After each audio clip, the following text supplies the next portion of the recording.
여러분, 부모님에게 효도하는 것, 부모님에게 순종하는 것에 대한 가르침은 기독교나 다른 종교나 또 학교에서 가르치는 거나 뭐가 다르겠어요? 어디나 다 똑같은 것이죠. 그렇지만 기독교에서 부모님에게 효도하는 것을 가르치는 것에 대해서는 굉장한 차이가 있습니다. 부모님에게 순종하고 효도하는 것 자체에는 차이가 없지만 오늘 에베소 6장 1절 말씀을 보시면 기독교에서 가르치는 효도가 어떤 것인지 대하여 말씀하고 있어요. 1절에 자녀들아 너희 부모를 주 안에서 순종하라. 이것이 옳으니라. 우리는 부모님께 효도할 때 주 안에서 해야 한다는 말씀을 받았습니다.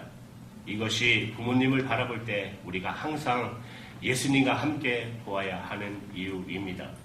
여러분, 주 안에서 부모님께 효도해야 합니다. 그렇죠? 그렇다면 주 안에서 부모님께 효도하는 것은 어떻게 해야 하는 것인지를 오늘 말씀 속에서 함께 은혜를 나눠보려고 합니다. 시대가 많이 약해졌어요. 정말 시대가 많이 악해졌어요. 그렇죠? 시대가 많이 악해져서 일어나는 일들이에요. 부모님과의 관계가 많이 깨어져 있는 것을 보게 되지 않습니까? 지금 많은 사람들이 부모님과의 관계가 깨어져 있어요. 부모님과의 대화가 거의 없고 왕래도 하지 않는 분들을 많이 보게 됩니다. 그렇게 지내는 사람들을 그렇게 좀 주위에서도 많이 보게 돼요. 부모님과의 관계가 좋지 않는 분들 중에 예수 믿는 분들도 상당히 많이 있는 것을 보게 됩니다. 이유는 부모님에게 상당히 있습니다. 부모님과의 관계가 깨어지는 원인이 어디 있는가? 어릴 때 또는 우리가 성장하는 과정에서 부모가 뭔가 그런 비밀을 제공한 것이 상당히 있습니다. 사람마다 부모와의 관계가 어려워지는 기가 막힌 어떤 사연들, 아픔들이 있는 것을 보게 됩니다. 괜히 그렇게 하겠어요. 그래서 우리는 얼핏 이런 오해를 하게 돼요. 부모님과의 관계가 안 좋아지는 것은 전적으로 부모님 잘못이야. 이런 생각을 할 때가 있습니다. 부모님에게 내가 효도하지 못하고 내가 부모님과의 관계가 깨어진 이유가 부모님 때문이라고 생각하는 것이죠. 좋은 부모님이 아니셨으니까 그렇게 원망할 수도 있습니다. 그러나 여러분, 그것은 전적인 오해요. 왜곡이에요. 자, 여러분, 그렇다면 정말 그런 것이라면 좋은 부모님에게는 다 효도하십니까? 부모님이 완전하고 완벽하시다면 그렇다면 다 효자가 될까요? 우리는 예수님 안에서 놀라운 축복을 받았는데 그것은 하나님이 우리의 아버지가 되신 것입니다.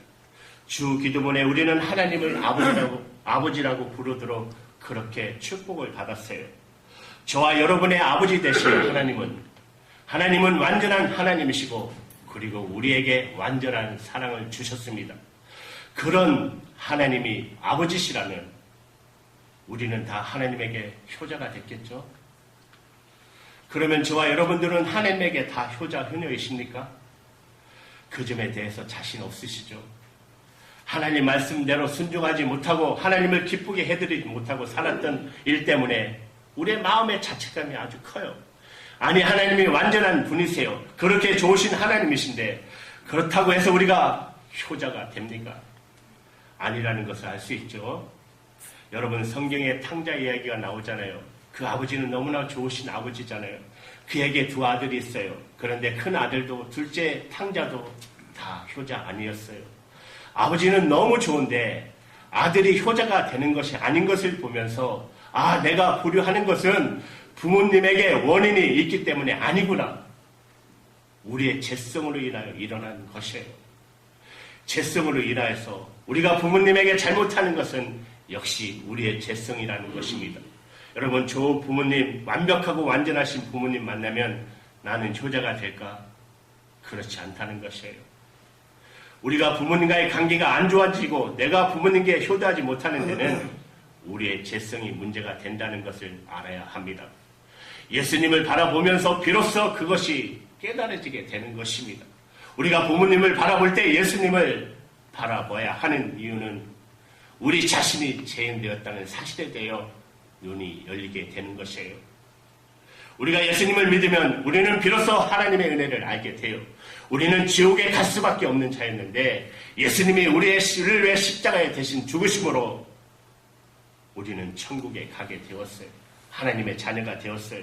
예수님은 우리 안에 오셨고 우리와 동행해 주시는 은혜를 받았어요. 예수를 믿으면 행복하지 않을 수가 없어요. 그런 은혜를 받고 난 다음에 보니까 부모님이 전혀 다르게 보이기 시작하는 거예요. 내가 하나님께 말할 수 없는 용서하심, 은혜를 받아보니까 값없는 사랑, 값없는 이 은혜를, 이 사랑을 내가 경험하고 나니까 부모님 나에게 잘해줬냐, 못해줬냐 이런 생각이 이제는 다 없어지게 된다는 것이에요. 부모님을 진심으로 내가 용서할 수 있고 또 사랑할 수 있는 힘이 예수 그리스도 안에서 우리 안에 임하는 것입니다. 그래서 우리가 주 안에서 부모님에게 순종하는 것이죠. 주님 안에서만 가능한 일이에요. 부모님에게 진정으로 순종하는 것은 어떤 부모님이라고 성경에 나와 있지 않아요. 좋은 부모님에게는 하고 그렇지 않는 부모에게는 안 해도 된다라고 성경은 말하고 있지 않아요. 그냥 부모에게 순종하라고 나오고 있어요. 여러분, 우리가 부모님에게 순종하는 것은 근본적으로 부모님이 바로 섰기 때문에 되어지는 일이 아닙니다. 예수님과 나의 관계가 바로 되어졌기 때문에 되어지는 일이에요. 여러분, 예수 그리스도 안에서 우리에게 허락하시는 이 놀라운 회복이 부모님을 향한 관계가 변화되기 시작하는 것이에요. 여러분, 효자에게는 다 좋은 부모님만 있어요. 참 신기한 일이죠. 어쩌면 효자에게는 좋은 부모님만 있는지. 그런데 그 부모님 우리랑 똑같아요. 모든 사람 다 똑같죠. 그런데 어째서 효자의 부모는 다 좋을까요? 효자가 부모님을 바라보는 눈이 다른 것이에요. 부모님의 어떤 잘못이나 허물을 보지 않고 항상 부모님을 고맙게 바라보는 눈을 가진 사람을 효자라고 하는 것입니다. 그러니 효자에게는 언제나 좋은 부모님이죠. 우리가 예수님을 믿고 거듭나고 나면 우리에게도 똑같은 일이 벌어져요. 주님을 바라보는 눈이 바뀌어버려요. 부모님 나에게 잘했나 잘못했나 하는 것은 아무 상관이 없어요. 오직 감사할 뿐이죠. 여러분, 구약시대의 롯이라는 여인 아시죠?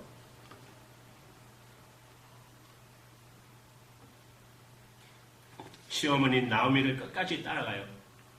이방인인 시어머니를 끝까지 따라가고 잘 모시고 섬기는 바람에 그 애는 예수님의 족보에 올라가는 축복을 받았어요. 보아스라는 귀한 남편도 만나게 되고, 그런데 어떻게 롯이 시어머니를 잘 섬겼을까요? 시어머니 나오미가 그렇게 좋은 사람이었기 때문에 그렇습니까? 롯기를 읽어보면 나오미는 신앙적으로 실패자입니다. 말하라고 했잖아요. 자기를 쓴 자라고, 자기를 인정했잖아요. 그것은 틀림없는 인격적으로 여러 가지 문제를 가지고 있었다는 뜻이에요. 그런데 롯이라는 며느리는 어쩌면 이방인인 시어머니를 끝까지 잘 섬기는 마음을 가졌을까요? 하나님에 대한 신앙 때문이었습니다.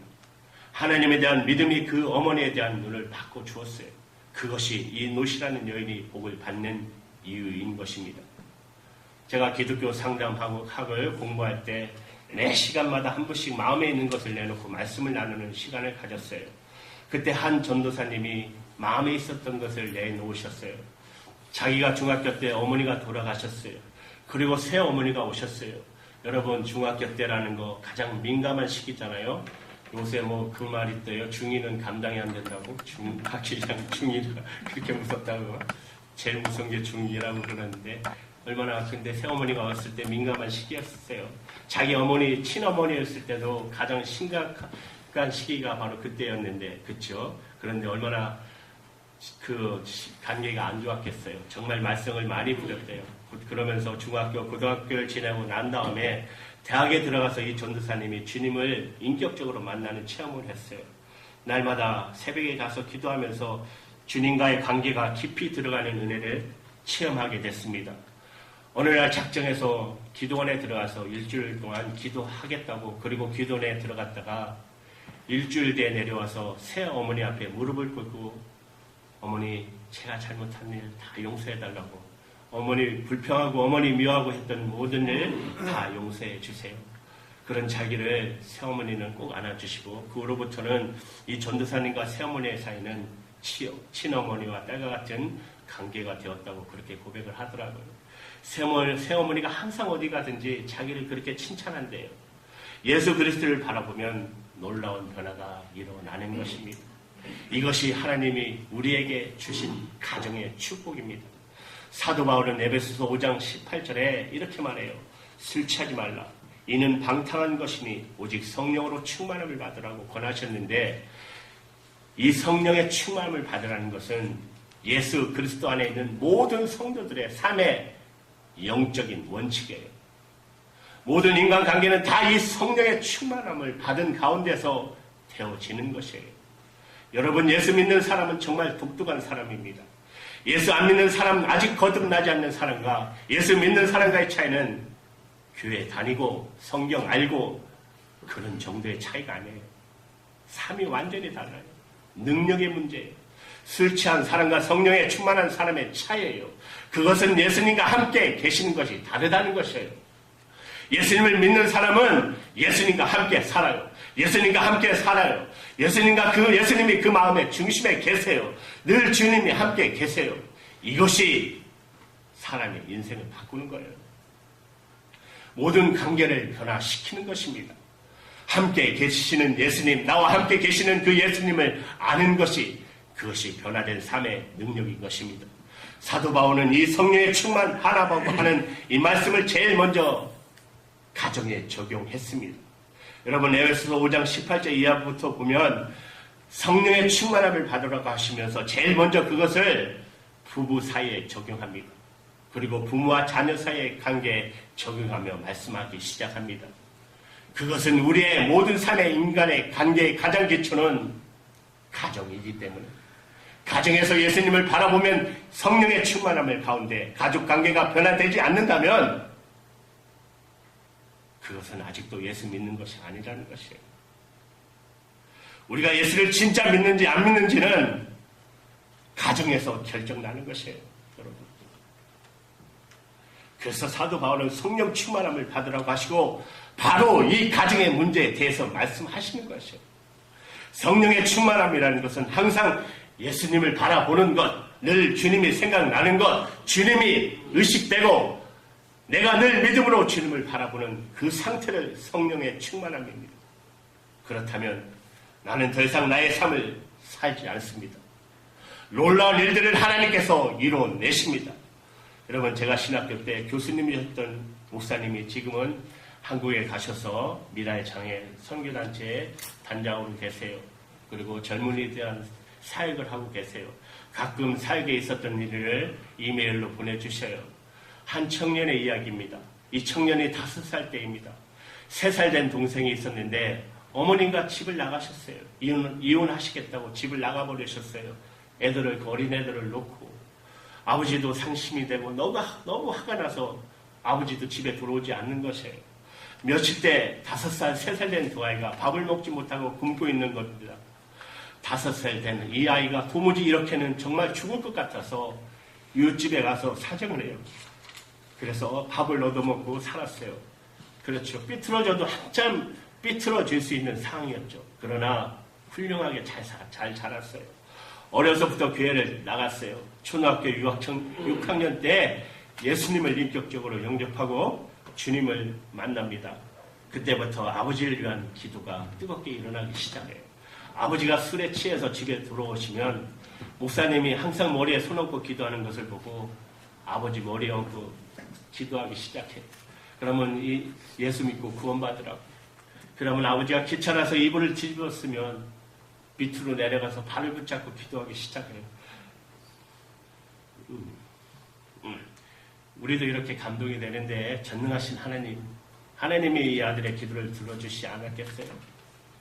여러분, 하나님께서 우리에게 부모님을 공경하라는 것은 약속 있는 계명, 첫 계명이라고 성경은 말씀하고 있어요.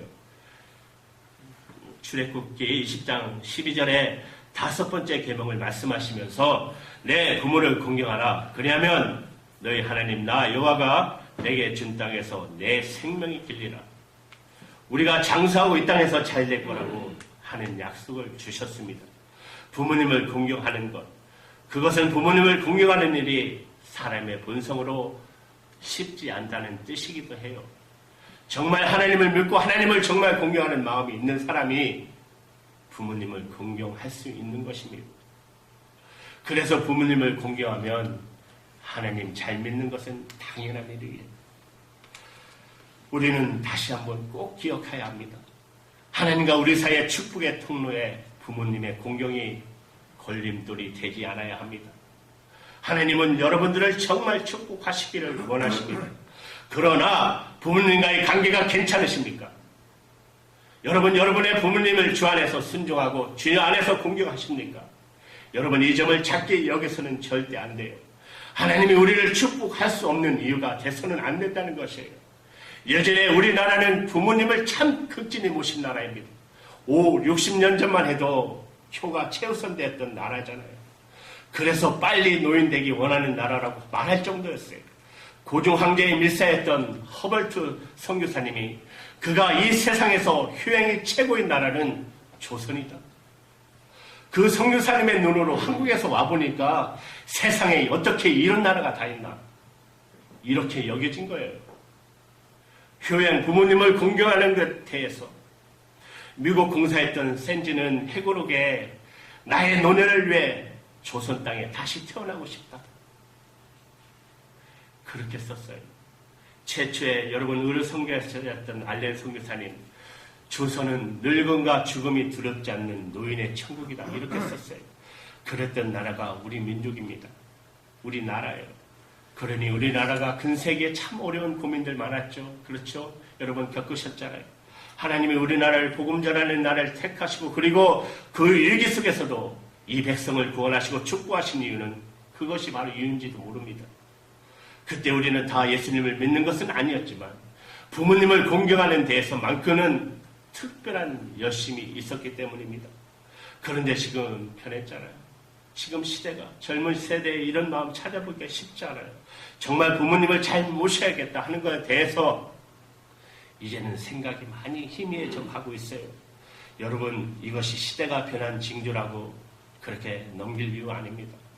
두려운 일입니다. 왜 그렇지요?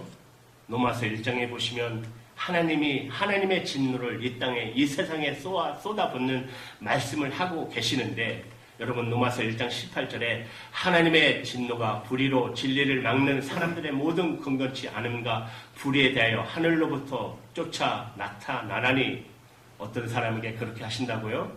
26절, 27절에 보면 동성애자다. 솔직히 미국도 정말 큰 문제잖아요. 그렇죠? 동성 문제. 성경은 단호합니다. 하나님의 진노를 쏘아붓는 일입니다. 28절부터 여러 가지 하나님의 진노하게 되는 죄에 대해서 언급하십니다. 29절부터 보시면 곧 모든 불의, 추악, 탐욕, 악의가 가득한 자여, 시기, 살인, 분쟁, 사기, 악독이 가득한 자여, 수군거리는 것, 30절에 보면 비방하는 것, 하나님을 미워하는 것, 능욕하는 것, 교만한 것, 자랑하는 것, 악을 도모하는 것, 그리고 부모를 거역하는 자. 정말 끔찍한 죄들을 열거하면서 그 중에 부모를 거역하는 것이 같이 들어있어요. 여러분은 사람을 죽이는 것과 부모님을 거역하는 것이 같이 느껴져요? 성경은 같은 수준으로 받아들이고 있어요. 우리는 그렇게 생각하지 않는 게 무서운 거라는 것이에요. 부모님을 거역하는 것이 사람 죽인 것 이상의 무서운 죄다. 이런 생각이 없는 것이에요. 디모데후서 3장 1절에 보면 내가 이것을 알라. 말세에 고통하는 때가 이르느니 말세에 고통하는 때가 이른다는 것이에요. 그런데 어떤 죄를 짓는 것이 말세의 징조죠. 2절부터 말하기를 사람들은 자기를 사랑하고 돈을 사랑하며 자긍하며 교만하며 해박하며 마지막에 부모를 거역하며 부모님을 거역하는 것이 그렇게 무서운 죄라는 것에 대해서 인식이 없는 게 무서운 거라는 것이에요. 여러분 우리는 꼭 기억하셔야 합니다. 부모님에 대한 순종, 불순종 그것이 불순종이 얼마나 큰 죄인가를 하는 것. 그게 그렇게 죄라고 여겨져야 비로소 그로 인하여 회개하고 또 그 죄를 짓지 않을 수 있기 때문에요. 사랑하는 여러분, 이 세상에서 가장 아름다운 것은 무엇이겠습니까? 하나님께서 어느 날 천사 셋을 불러 너희가 세상에 가서 가장 아름다운 거 하나씩을 가져오라고 명령하셨어요. 천사 셋을 세상으로 향해 나갔어요. 먼저 한 천사가 세계를 돌아다니면서 어떤 것이 가장 아름다운 것인가를 찾습니다. 그런데 이 천사가 산을 넘다가 그곳에 피어있는 꽃, 너무나 아름다운 꽃을 발견하고 이것이 가장 아름다운 것일 거다 생각하고 그 꽃을 꺾고 하늘나라로 돌아갑니다. 또 한 천사가 아름다운 것을 찾아 돌아다니다 보니까 한 어린아이, 천진난만하게 웃고 있는 모습을 보고 이것이 가장 아름다운 것일 거라고 하고 그 아기를 가슴에 안고 하늘나라로 돌아갑니다. 마지막 천사가 아름다운 것을 찾아 돌아다닙니다. 찾아다니다 보니 어느 한 집이 있는데 그 마루에서 이제 갓 태어난 아기를 안고 젖을 먹이는 어머니의 모습을 보면서 이것이 가장 아름다운 것이구나 생각하고 그 어머니를 데리고 하늘나라로 돌아갑니다. 천국에 도착해 보니까 그렇게 아름다웠던 꽃도 오는 동안 시들어 버려서 보기가 안 좋게 되었어요. 두 번째 천사가 데리고 온 어린아이, 천국 오는 길이 너무 멀어서 어린아이가 자라서 그렇게 순수하게 웃던 웃음이 세상에 때가 묻은 웃음으로 변했어요. 아름다움이 사라졌어요. 어린아기, 자기 자식을 두고 온 어머니, 그 어머니 그렇게 좋은 천국에 왔지만 두고 온 자식 때문에 가슴에 울음으로 가득 찼어요. 그 어머니에게는 천국이 될 수 없었어요. 물론 만들어진 이야기입니다. 그렇게 했어요, 천국이. 사랑하는 여러분, 부모의 사랑, 어머니의 사랑이 얼마나 크고 깊은지를 깨닫게 해요. 그렇죠? 이 세상에 가장 아름다운 것은 어머니가 자식을 사랑하는 마음일 것입니다. 이 세상에 하나님의 마음을 조금이라도 닮은 분이 있다면 저는 서슴없이 어머니의 마음일 것입니다. 바로 부모님의 마음일 것입니다. 그렇죠? 한국의 그루트기라고 가난 농군학교 김용규 장로님 자유당 시절에 대학생들이 막 데모하고 일어날 때 그때 그 흥분한 대학생들 앞에 가로막고 이런 연설을 하세요. 데모할 줄 모르는 젊은이는 희망이 없습니다. 그러나 불지르고 목이 휘두르는 것은 데모가 아니고 폭동입니다. 평화적 시기는 하십시오. 반드시 필요합니다. 그러나 자격이 있는 사람만 데모해야 합니다. 부모에게 효도하지 않는 사람은 데모할 생각하지 마세요. 데모는 국가와 민족을 위해서 하는 것인데 가장 가까운 부모에게 효도도 못하는 사람이 어떻게 애국을 논할 수 있겠습니까? 뿌리 없는 나무는 없습니다. 마찬가지로 부모 없는 자식도 없습니다.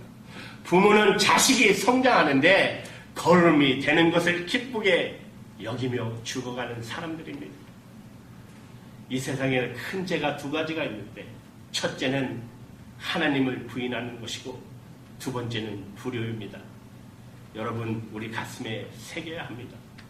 하나님께서 우리에게 축복하려 해도 부모님과의 관계가 제대로 안 된다면 하나님이 축복하실 수가 없습니다. 우리의 고민은 알겠는데 내 마음대로 움직여주지 않는 것. 부모님에게 잘 해야겠는데 그런데 감정이 어떻게 해결이 안 되고 마음이 움직여주지 않고 부모에게 소홀하게 되는 이 마음. 그래서 예수님을 바라보라는 것입니다. 능력의 주님을 바라보라는 것이에요. 그때부터 그러면 주님이 우리 마음을 바꿔주신다는 것. 신기하고 놀라운 일이죠. 우리가 부모님을 바라볼 때 반드시 예수님을 같이 바라봐야 합니다.